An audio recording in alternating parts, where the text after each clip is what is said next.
Assalamualaikum warahmatullahi wabarakatuh. Om Swastiastu, Namo Buddhaya, Salam Kebajikan. Kami sudah menyusun materi di bab terakhir yang berhubungan dengan fakultas serta jurusan kami. Sebelum perkenalkan, nama saya Kaisa Nurul Hawa Setia Kersena dan teman-teman saya Rifa Airul Zakia, Sinta Huril Auliazah, Nesfi Kania Rahma, dan yang terakhir Zahra Zakiatus Saada. Kami telah menyusun materi ini sedemikian rupa dan mudah dipahami dan serta ada kesinambungan dengan jurusan kami. Kami mengangkat judul Pancasila sebagai dasar nilai pengembangan ilmu. Dan berikut ini adalah pembahasan yang telah kami susun. Yang pertama, pengertian Pancasila dalam bidang ekonomi, penerapan Pancasila dalam ilmu ekonomi, kebijakan ekonomi serta dampak terhadap masyarakat, dan yang terakhir adalah falsafah keilmuan. Dan untuk materi ini akan disampaikan oleh teman-teman saya. Pengertian Pancasila dari bidang ekonomi. Sebelum saya menjelaskan apa itu arti Pancasila dari bidang ekonomi, saya akan menjelaskan terlebih dahulu apa itu ilmu pengetahuan ekonomi atau ilmu ekonomi. Ilmu pengetahuan ekonomi atau ilmu ekonomi adalah sebuah proses untuk mempelajari usaha manusia dalam mencapai kemakmuran melalui perilaku individu ataupun masyarakat mengenai tindakan membuat pilihan, baik itu pilihannya bersangkutan dengan uang ataupun pilihan yang tidak bersangkutan sama sekali dengan uang, serta menggunakan sumber daya alam yang terbatas melalui beberapa pilihan alternatif yang terbaik guna menghasilkan barang dan jasa sebagai salah satu bentuk pemuas kebutuhan manusia. Karena dapat kita ketahui bersama bahwa tujuan dari ilmu pengetahuan ekonomi adalah untuk mencapai kemakmuran dan untuk menciptakan keseimbangan ekonomi yang ada di masyarakat.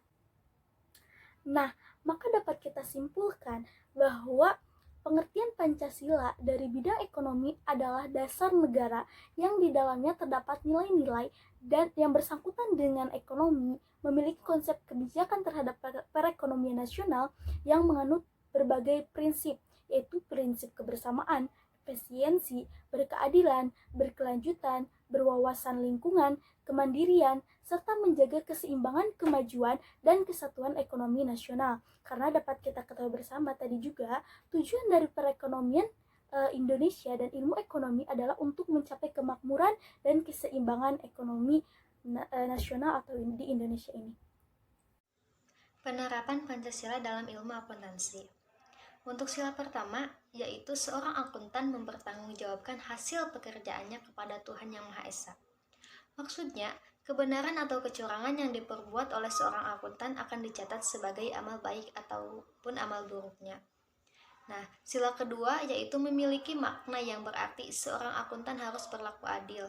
Sila ini memberikan dasar moralitas bahwa dalam pengembangan akuntansi haruslah dengan cara-cara yang beradab dan demi kesejahteraan manusia. Untuk sila ketiga yaitu penerapan semangat persatuan dan persaudaraan yang dimiliki oleh seorang akuntan. Tentu sangat dibutuhkan untuk merekatkan hubungan antar komponen perusahaan atau aktivitas ekonomi. Sila ini mendasari bahwa dalam pengembangan akuntansi hendaknya menumbuhkan semangat rasa nasionalisme seperti tidak memandang suku, ras maupun agama dalam praktiknya. Melalui semangat persaudaraan, maka kesejahteraan ekonomi bangsa dan negara akan terwujud. Sila keempat yaitu pengambilan keputusan. Nah, perilaku ini bisa dikatakan sebagai perilaku yang menunjukkan rasa tanggung jawab. Pada tugasnya, seorang akuntan tidak dapat memutuskan sebuah keputusan sepihak, akan tetapi perlu adanya musyawarah agar keputusan tidak hanya terfokuskan pada tujuan kepentingan perusahaan besar, tetapi juga harus pada usaha menengah sampai usaha kecil.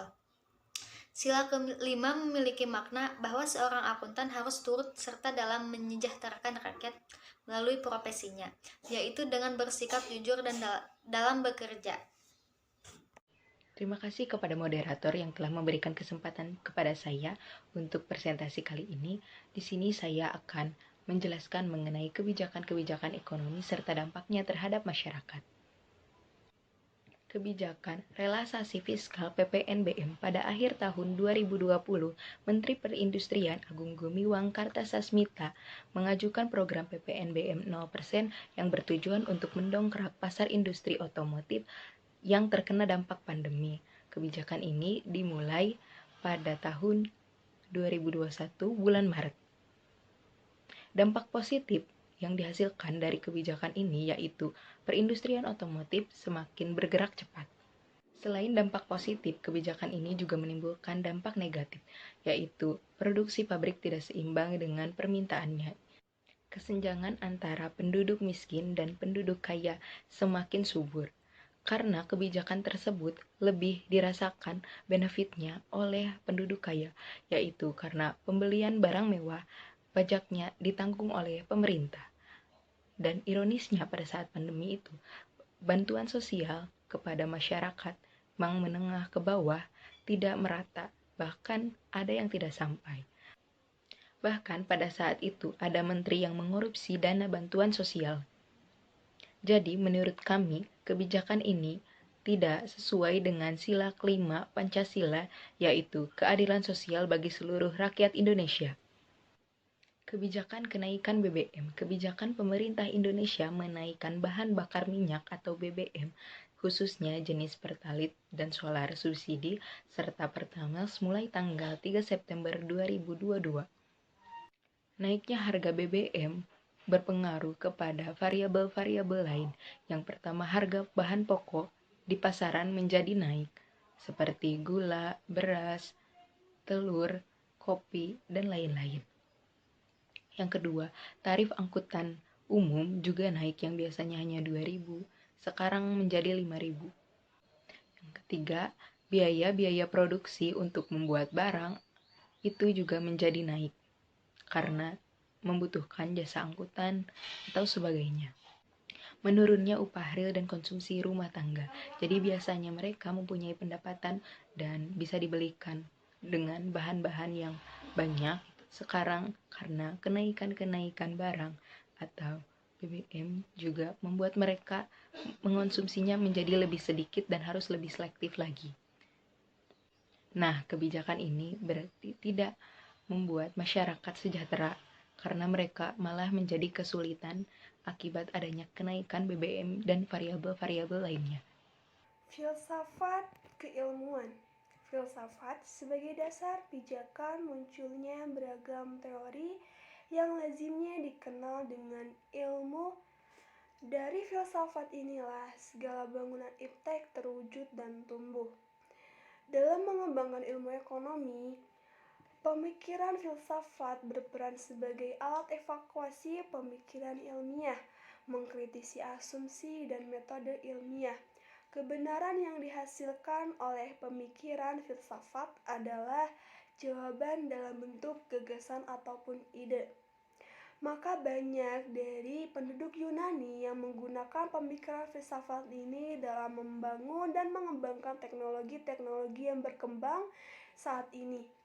Konsep filsafat bisa dijadikan sebagai metode berpikir kritis dan juga mandiri, sesuai dengan tantangan dan perubahan zaman saat ini, dan terbuka untuk peluang-peluang baru, sehingga filsafat ilmu memberikan kontribusi yang signifikan bagi perkembangan ilmu ekonomi dan analisis ekonomi, serta peningkatan kualitas ahli ekonomi, memiliki kemampuan berpikir, bersikap, dan berperilaku. Maka kita akan menghasilkan perkembangan yang sesuai untuk saat ini dan masa yang akan datang. Secara berpikir kritis, maka akan menghasilkan perkembangan yang sesuai untuk zaman saat ini. Kita juga tidak akan tertinggal secara pengetahuan maupun teknologi yang sedang berkembang. Namun, masyarakat saat ini tidak mudah untuk kita gambarkan untuk berpikir secara kritis. Namun, perlahan demi perlahan kita akan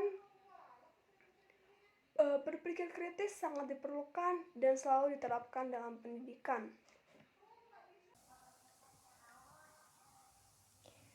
Berikut adalah pemaparan yang telah kami sampaikan Dan semoga apa yang kami sampaikan ini bermanfaat untuk teman-teman semuanya. Terima kasih. Kami ucapkan sampai jumpa. Wassalamualaikum warahmatullahi wabarakatuh.